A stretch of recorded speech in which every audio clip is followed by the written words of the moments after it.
You are listening to the Teach Middle East podcast, connecting, developing, and empowering educators.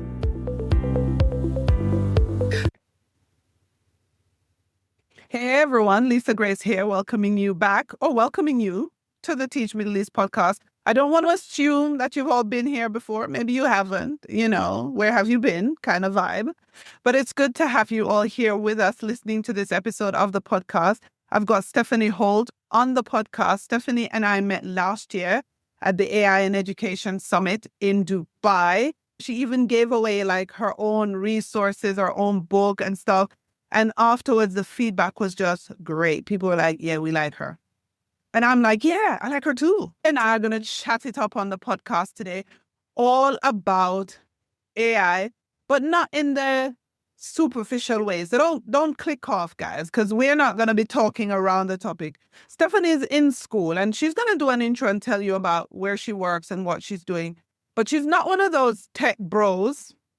You know the ones who go around each conference with the same PowerPoints, saying the same things, charging a bag of money for talking the talk and never walking the walk. No, Stephanie's in school. She's with students. She's with teachers. She's making sure that whatever she's talking about is tested and tried. Stephanie, welcome. Thank you. And I can't say how gutted that I am of not being able to come. It was such a fantastic conference. And everybody, if you can get there, please do. It was my best conference of the year, bar none. So useful. The talk was fantastic. And the talk between the talks was even better. So highly, if you can go, get yourself there. There's fantastic people there. And it's all focused on school and it's all focused on actual real stuff, not if buts and maybes and if this works and that works and with this platform and with that platform. No. It's all real stuff with real kids and real teachers. And that's what makes the difference. So yeah, I work at DSB International School in Mumbai. I'm the director of teaching and learning there. And I spend half my time in the classroom and half my time not in the classroom doing fun stuff, like research. I'm also doing my PhD, and my PhD is focused on AI assessment and metacognition. And again, this is all focused on what kids actually do and how kids react. We've had AI in our school now for 3 years. We were very early adopters, and if there's a problem, we've had it and we've tried to find solutions. Sometimes there aren't solutions, but we've had a really enthusiastic parent body as well who I'm in India, I'm in the home of technology. So that's been great, very supportive. And, basically what we found is like everything, like all tools, it can be used for evil and it can be used for good. And what we try and do is signpost the kids towards the good, because that's all we can do is teach them how to use it well and give them the right choices. That is so true. Here's my jump off question. How early should we be introducing AI in the curriculum? Oh, for me, as soon as you can. Even the littles, we only use it. We don't use it as like a classroom tool or within the kids, within the classroom itself. What we use it for with our 0 to 2 year olds is our 0 to 2 year olds, we use Alexa. So we use it for self-regulation. So we use the kids to talk about, how they're feeling so that they can express their emotions. This is the metacognition stuff coming all up there. We give them words and then we get them to ask Alexa to find them some music to help them regulate. So if they're feeling sad, we ask them to they can go and talk to Alexa and get some happy music. And so that they're seeing, and then we talk about how Alexa's AI, not in depth because they're tiny people, but, so that they know that, Alexa's not real. Alexa's AI. So we start right from the very beginning. And then we make sure it's age appropriate, and age appropriate use, supervised use. It can be used right from the get-go. I'm a mum. I'm sure there's many mums who are listening right now. We've all been in that situation where our annoying child at 4 and 5 is asking why is the sky blue? Why? We've all been there. And now, when I'm with my niece who's 5, I give her my ChatGTP and listen to her, and ChatGTP answers her instead. So it answers all her mad questions about why the sky is blue, why the clouds are fluffy, why the sea is cold. It's great. And she can ask as many things as she wants and explore it. And then we discuss how this is from the internet, and it's the discussion afterwards. That's the important bit. Yeah. Always the important bit. Yeah, because I definitely don't want people to be handing off ChatGPT to babies and leaving them No, unsupervised to be asked no. all sorts of mad questions and getting all sorts of answers. I want them to definitely be there as the adult in the room to give them the guidance of how to use this. And so when you're talking about the use of it as you go up in school, we know that now a lot of countries are turning their backs on devices and tech. How are we going to balance that then? Well, some of the research that we've got parents doing in our school at the moment is actual real research about the use of devices in school versus the use of devices at home. And I think, when we're in school, we use them with purpose. And it's like AI. When I'm using AI, I don't use AI willy-nilly. I use AI with intention and for a particular purpose that I want to use it for. If I can find something that is equal on pen and paper, then I use that. It's another tool. It's not the be-all and end-all. And I think that's the key to this is like, yes, I can see screens are problematic. And if a child has 6 hours of screen time at home and then comes into school and has another 6 hours of screen time, that's a huge problem. But what we're saying at school is, in actuality, particularly in the younger years, they don't really have that much screen time. If you add it up all together, it might be used for something very particular and for a particular purpose. At school, right? Yes. So the issue I have is that a lot of times there's unregulated use of screen time at home. And when you, like you rightly said, when you put all of that together, the child might be on there for all their waking hours and only maybe going off it when they're going to sleep. Now, I know there's a big talk now, though, of making schools screen-free zones. Seriously, like it's a thing. What are you thinking about that? I think that's utter insanity. Look, there were two things. There was two things going on here. There is parenting styles and there is school. And at the end of the day, as a parent, my most useful word, and my children will attest to this, both of them, is the word no. It's a very simple word. So when my children used to say, Mum, can I have the iPad? I'd say, no, go and play. Go and play in the garden. So that's from the parental point of view. But then we're expected that schools are held to a different accountability regime. Why is that fair? When we're using it properly and we're using it to guide. And also our children, by the time they go to university, if they've been disadvantaged by not being able to use AI properly, not being able to use computing properly, not being able to use, Word properly, not being able to use all the things that we use in our daily life properly with purpose and knowing how to use them, we're putting our kids at a huge disadvantage towards those who can use them. Why would we do that? That's just, surely, if we come together as communities and talk about this sensibly and do the work together, we can help support parents, with parenting styles, and parents can give us their feedback as to, to our screen use in schools as well. Yeah, I think one of the biggest problems I see as a mom is that the parenting styles of some parents is causing the parenting of other people to be harder. I completely agree with you. And, and as parents, we try to do our best within what we're given.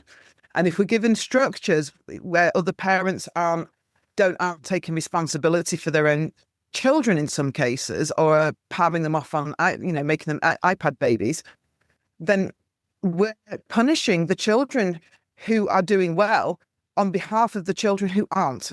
And again, this is not fair. It isn't. Gosh, it's such a hard one. I was reading something the other day and it was talking about the fact that if the pedagogy behind the use of the device is solid, then the benefit is really, really worth it. The problem is that we don't always have solid pedagogy behind the use of the technology. So we blame. It's a blame culture. So where there is solid pedagogy, there are benefits. And where there isn't, and the child is just given an iPad to read something without any sensible purpose or to just watch something, and then we're trying to throw it all away altogether. So I'm not sure how maybe you can tell me how we find that balance. Yeah. I think it's a difficult one because we've all got to remember that when calculators first came on the scene, everybody thought maths was going to die. You know, people weren't going to be able to think because the maths is doing their mental maths for them. In actuality, maths has gone through several transitions, you know, because calculators have freed people from log books and freed people to be able to do much more complex calculations. And now computational mathematics, which we also have in our school, computational mathematics is again looking at big data and big maths and coming up with big ideas. And I think we're looking at deficit models versus difference models. And so why are we looking at as, yes, if AI is used improperly, it causes a deficit. You know, there's research coming out about that. But there's other research which is coming out which says if we use AI as a different model in a different way, then actually it really supports children. And I think that's where I always come from. I think it's maybe I studied sociolinguistics at university, you know, when we look at the different world Englishes and different accents and dialects, and I've never seen one as better than the other. I just see everything as different, unique and fun. And that's to me is that curiosity around AI and pedagogy. But I think coming back to pedagogy, one thing we found, we brought in a very well-known platform in to support our teachers, which has AI built into it, which is an IB platform. Great platform, really, really helpful. But what it did do was for some of our less experienced teachers was that by using this platform to plan online, the standard of teaching and learning came up by 30%. Across the board. So we went from being broadly okay to being broadly pretty good. Now, they need to have the understanding to raise that to being amazing, because at the moment, they're not quite understanding what they're doing. But as we know as teachers, our NQT years was full of us not knowing what we were doing. That's what we were there to practice. And I think by raising the standards very, very simply by having planned lessons through this, I can then, as the director of teacher and learning, start to talk to them about why it's working better, because they want to know. And I'm coming at conversations from a point of good and working rather than as from a point of you need to do this, you need to do that. And those conversations are very different, and the openness is very different as well. I love that. It actually brought me to the point I was coming to say, so AI is another technology. And it's not doom and gloom. What are some of the benefits you're noticing? So you just talked about lifting the standard of lessons. Yeah. What else are you noticing that is a benefit? For the older students in particular, so we're talking GCSE and post-GCSE kids, when we're just about to hit exam season, they can do all sorts now with AI. Notebook LM. They can make revision videos, they can make revision podcasts, which they can download and listen to on their, you know what kids are like, they're plugged in all the time. Then they can make their own podcasts, which they can interact with. They can make their own revision notes. They can make their own infographics. They can make their own tests. When they're doing past papers, they can mark themselves using the mark scheme. It's not perfect, but it's better than nothing straight away. So they can get feedback straight away. And the feedback that AI gives is phenomenal, focused and really on point. So that's the older students. With the younger students, it can help their creativity. If they've got an idea, sometimes when they're small, they find it difficult to get their idea down on paper or in music or whatever they're doing. And it gives them another pathway for them to be creative and create music, create pictures, create videos, just a different way. These guys are the natives. They're coming up with all sorts already, you know, and it's really fun. Children don't stop being creative because of the technology. Children stop being creative because we stop them. We as adults, which is really sad. Yeah. So, yeah, I mean, and you can see some of my kids do a lot of vibe coding. They can make their own. Some of my younger ones, my 11 and 12-year-olds, are vibe coding and making their own apps to learn German words, for instance, for their homework. It's very cool what they can do. Love that. I love that. Do you know, the other time I was talking to my son and we were talking about AI and stuff, and it's going to lead me nicely into something. And he said to me, "Oh, Mom, don't make me," because I was asking him about his homework, and he goes, don't make me have to do that homework. I mean, I could easily just put it in ChatGPT and get the answers. And then it clicked in my head. I'm like, teachers haven't yet clocked that they're setting the same kinds of homework that they used to set pre-AI and expect the students to continue to do it like that. The students themselves have moved on and they want something different. What can we do? Because we're going to talk about assessments later, but let's start with homework. What can we do in regards to homework now in the age of AI with access to AI so readily available to make sure we keep that challenge and that stimulation going for kids? I have completely redesigned my homework. Completely redesigned it, because if we give the same old stuff, they'll find the same old ways to do it. So before they had websites, if they could be bothered with it, now they've got AI, which can do it in seconds. So if they can do it in seconds, then it's not very good homework. So what I tend to do is I tend to give them more metacognitive homework, and I ask them how they feel about things. So that's stuff that they can't get to AI. Or if they use AI, they're co-creating with AI rather than using AI to just give them the answers. And I set them little tasks, and I always give them a choice of what they should, I'll say to them something like, I want you to learn this particular content. I'm an English teacher, so I want you to read chapter 4 of Holes, for whatever. But what I want you to do with it is you can either produce a diary, you can either produce a poster, give them things that they're interested in so they can choose. I'm like, you can choose to use AI or not. So I make it very open straight away. You can choose to use AI or not. However, when you've used AI, I want you to answer what you used AI for, what you inputted, and what you felt the outcome of AI was like and what you would do differently. And that's the bit which is the key. And the product is the product. That's fine. Or Gemini actually did it, that's fine. But I'm more interested in what have they learnt about their own usage of AI within this particular task. Yeah. And I think with that, we can even get them to go ahead and improve on things and iterate on things. So homework doesn't have to be a one-time hand it in and it's done. You can hand it back to them and go and prompt AI a bit further to go this way or that way. I think what I'm hitting at, and when my son spoke, I go, yeah, we have to fix this. This is a problem. I think he was giving them maths problems to solve in a particular platform. I don't want to call the platform's name. Yeah, so there's several of them. We all know what they are. They're all very good in their own way. And I was like, we have to move from that now, just because they can just copy it, paste it in Gemini, because their school is a Google school, and that's the end of that. They took 2 minutes and they're done. But then there's a bigger problem, Stephanie.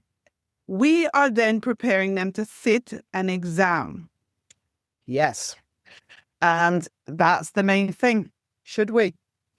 And that's the thing now. It's like when we look at the world of work now, between 23 and 26, the world of work has changed vastly and quickly. We as parents and we as teachers do not know the world that we are preparing our kids for.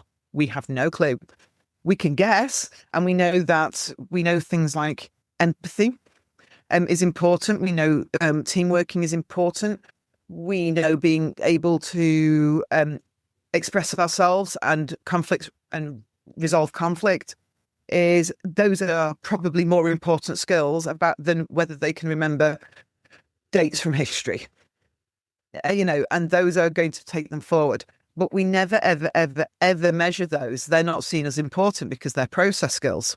The thing at the moment is, look, I can see, well, whether we have this system in place, the end product is always going to be important.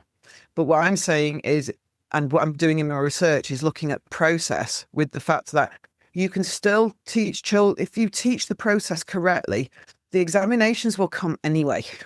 And that's what I've found anecdotally and through my research as well, is that if you focus on the process and stop focusing on the product, it happens because they know how to do it. It's particularly if they're really metacognitive and they thought about it and they thought about their strategies and they've taught other people, it just comes.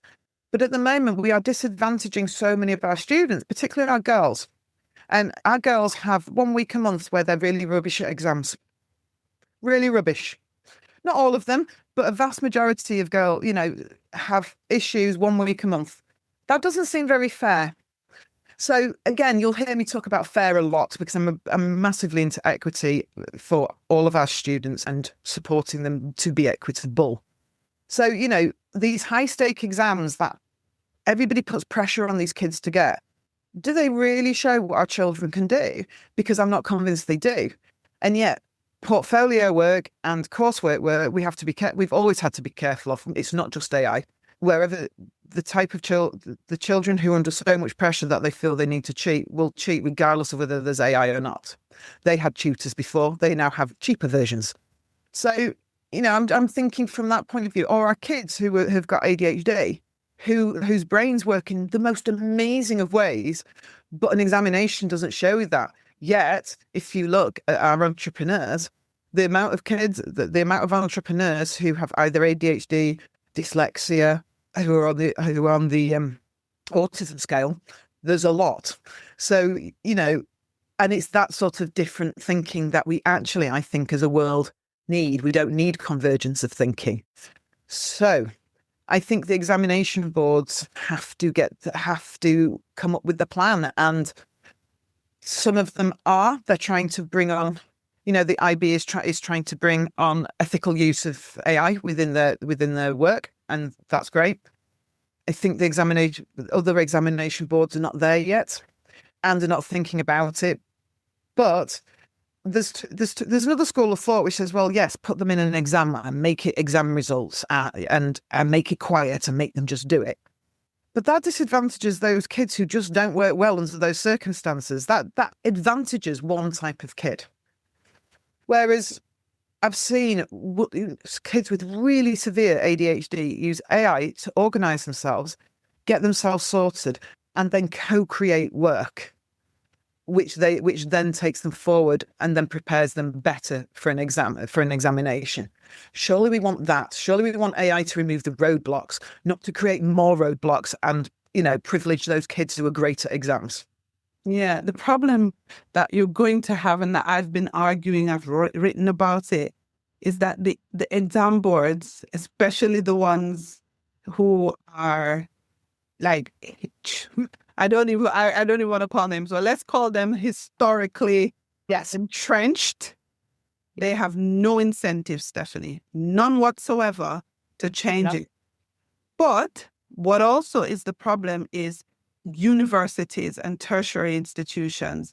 They are holding the system hostage. I say it with no apologies, because until and when they start accepting alternative qualifications for entry before a child becomes a mature student, because that's the only time you can get some alternative entry into university. Before that, you've got to produce those DPs and those A levels. But until they start going, no, we accept this portfolio of work, we accept this experience, we accept this, we accept that, and all are equal. And then students will go, oh, so I don't need to do that A level to get into that university. I can produce this body of work. I can show evidence of my progress over time. I can show how I have made things different and better, and I can still get into that program. Then I'm not doing A levels. When that happens, guess what will happen? Tell me what you think will happen. Oh, I wonder what will happen. Oh, I think there might be a bit of change. Yeah. These guys, I've been at 2 conferences of the historical exam boards, and I was saying to them, things as simple as, when are you going to introduce AI marking? And they're like, no one's doing it. No. And I'm like, yeah, AI marking has its upsides and downsides, just as people marking does. People marking, I've marked for several examination boards in several subjects, and I know that when I'm at the beginning of a marking session, I am fresher and better than when I'm at the end of a marking session. Well, AI doesn't get tired. So, it can go through. Also, standardization, particularly in subjective subjects. If you know what the standardization or the model of AI is that is marking, that means as a teacher, you can teach towards it. At the moment, we're at the vagaries of whoever gets the examinations, particularly in the subjective subjects. And I know that there's quite a lot of difference between regions in marking. I know that because I've worked in 3 different regions, and I can see the marking differences between the 3 different regions. So for me, I don't want to put examiners out of work because I still think there's a need for human oversight always. But I do want there to be some standardization so that we're not throwing our children into a lottery of who they get for an examiner. And I also think the universities, I've seen when I started my PhD a couple of years ago, my university and most of the universities were no AI verboten, not like that anymore. So they are starting to triangulate within the courses themselves. There's a lot of research going on as well with usage of metacognitive techniques and progress over time. They're going much more towards, my daughter's just started at her university and she's only had to do 2 essays so far. Most of it has been project work or project work as part of it. So the universities are looking at alternative methods. And I think once they get comfortable themselves, it's like we're people. We all like to be comfortable. Change is bad. And I think once the tutors get comfortable using it in their lessons, I think that's when we'll start to see the change. But it's so slow. Ooh, it's so slow. And AI is so fast and change is so slow. And that's the thing which worries me is the disconnect between the pace of change in one area and the pace of change in another area. Yeah. And now what worries me is that we still hear the same silly conversations about cheating and I'm thinking, when are you going to get it that you are not going to 100% be able to detect cheating with AI? When are you going to get it? No, and we use these programs, which again will remain nameless, but we use these programs as the oracles of truth. They have said it's 100% AI, therefore it is AI. Not true. They are fallible, and also it really has problems with children who speak world Englishes. It really, there's a lot of problems with that. Not everybody speaks using standard English, and that is a problem. If it is trained on that, yeah. And it's like everything. What the training material dictates what the output is going to be. And and the things like saying we can all recognise the long M dashes. None of us are stupid. But as teachers as well, we can recognise when our child has gone from not being able to spell today to being able to write a university level thesis. It doesn't take a genius. And what I tend to find is having the conversations with children and with students is much better. I never accuse, even if I'm 99% certain. Because, what if that's the 1% that is wrong? Well, why on earth would I accuse a child falsely and then turn them against school, already put them in a stressful situation and make it worse? Generally, with kids, if you say to them, oh, this program is showing it as 100% AI, can we have a chat about that? The ones who go, I'll take it away and redo it, you're like, yeah, cheated. Whereas the ones who like, no, and then produce their drafts and things like that, it's not going to turn it from being 100% AI on that particular platform, but you can just tell that they haven't. So we use a lot of Viva to test them orally on rather than go down the cheating route, because cheating is such a derogatory term and it's so emotive. And it's horrible to put a child through for no reason. So I always come at it from the point of view of innocent until proven guilty. I'm listening to you. I'm having a conversation with you. You'll tell me if, or you'll indicate if this is not kosher, or you'll fail the Viva because you won't be able to talk about it. Exactly. And would it hurt to just ask the student to show you their drafts? No, and they usually can. If they've done it properly, they usually can. They're like, oh, yeah, I started, I'll say between draft 1 and draft 2, okay, what have you changed?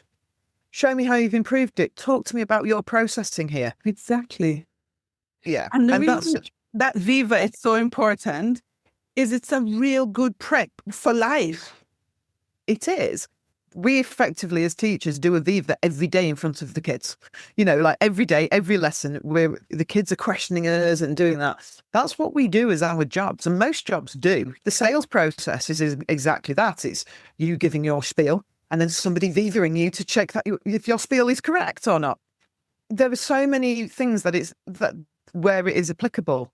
Now, the time on this is brutal.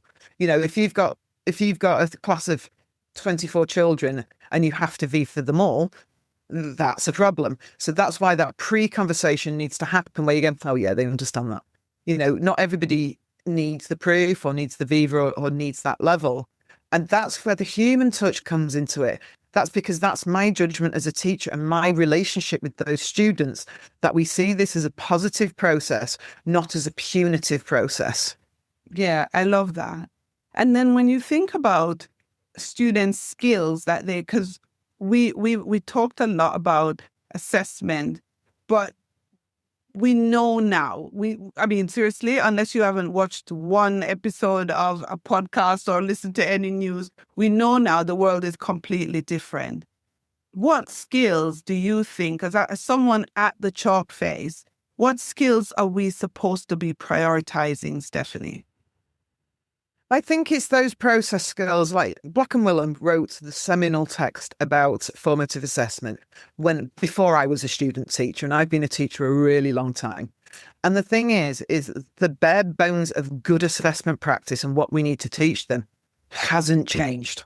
It hasn't changed. They still need to know what makes it, you know, what they need to do to get a better grade. They still need to know why they're at that particular grade. They still need to know how to read and write. They still need to know how to do mental mathematics processes. Nothing has changed at all.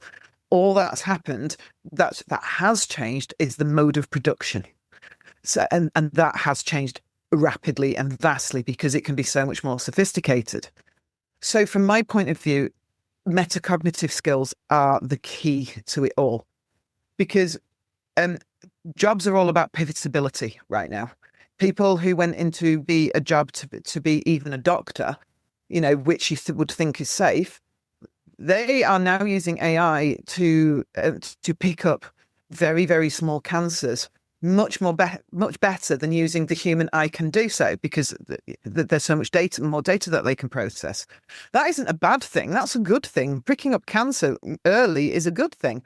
So, but we still need the doctor there to tell us, to put the treatment schedule together and to be able to take us forward.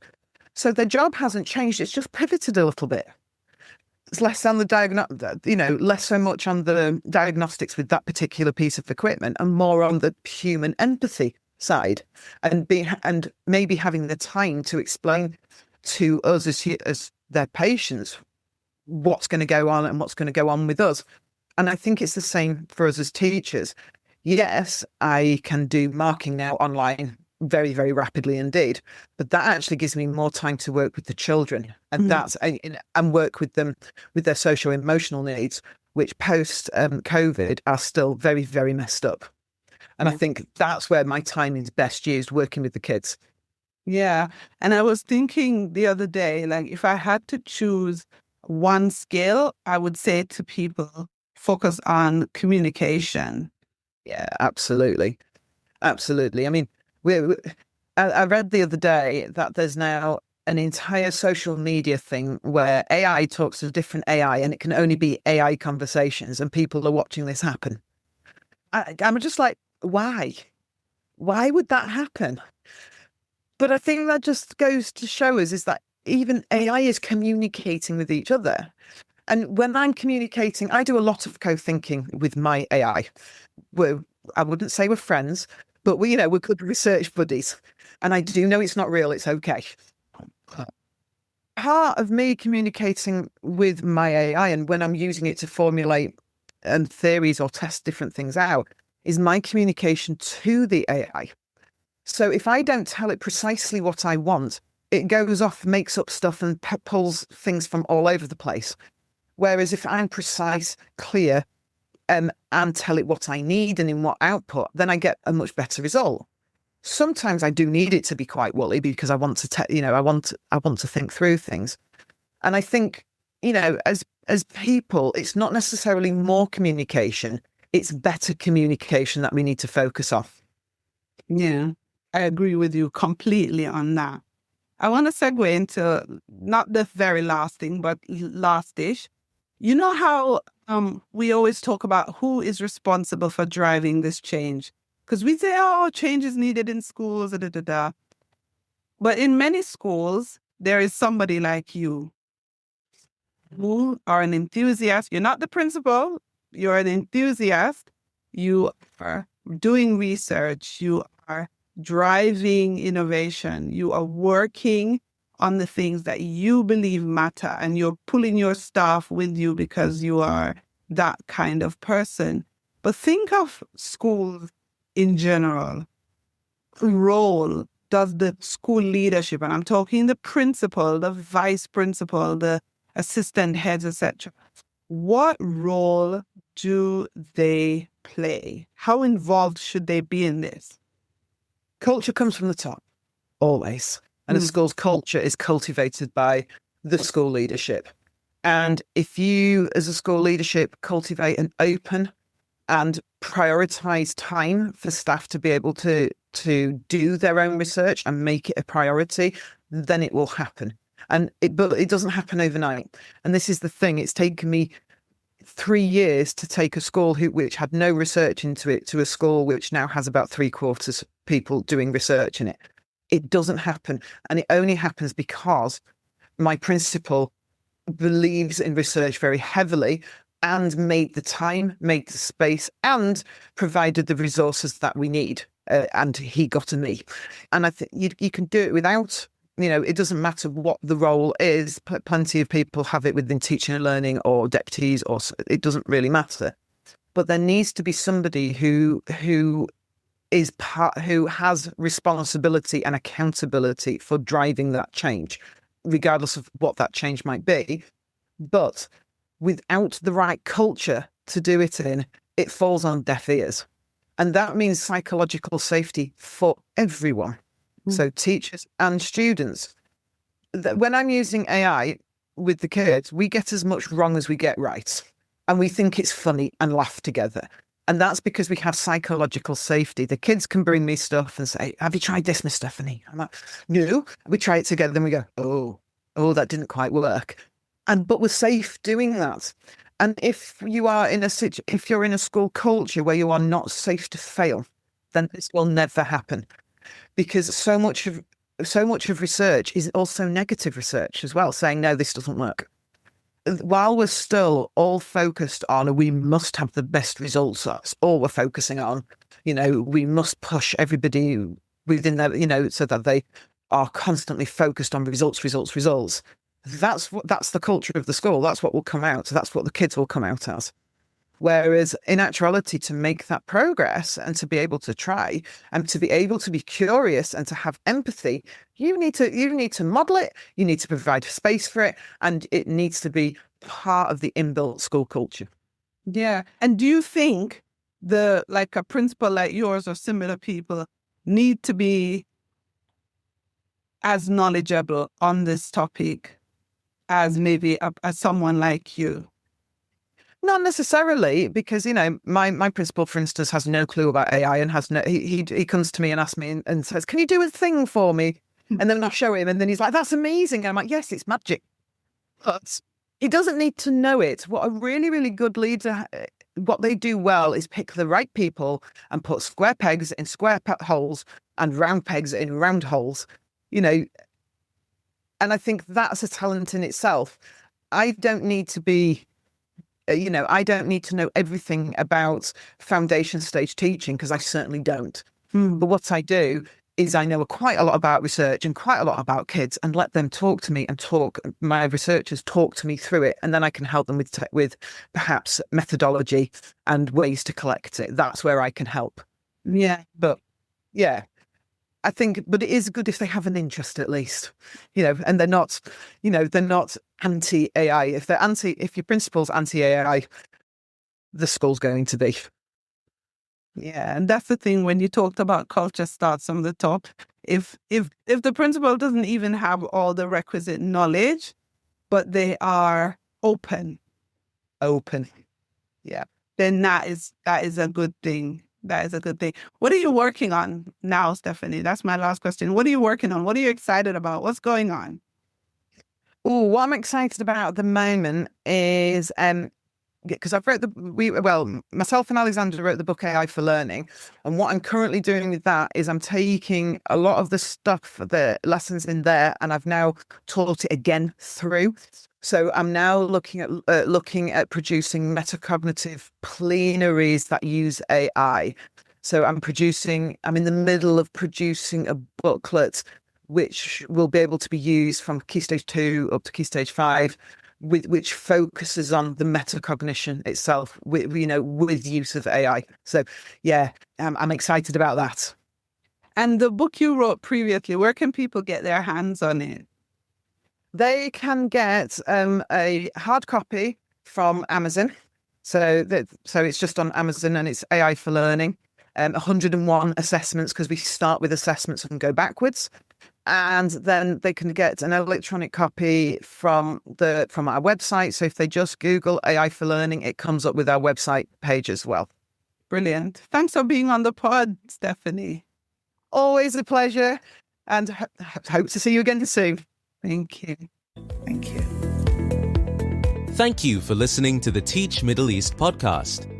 Visit our website, teachmiddleeast.com, and follow us on social media. The links are in the show notes.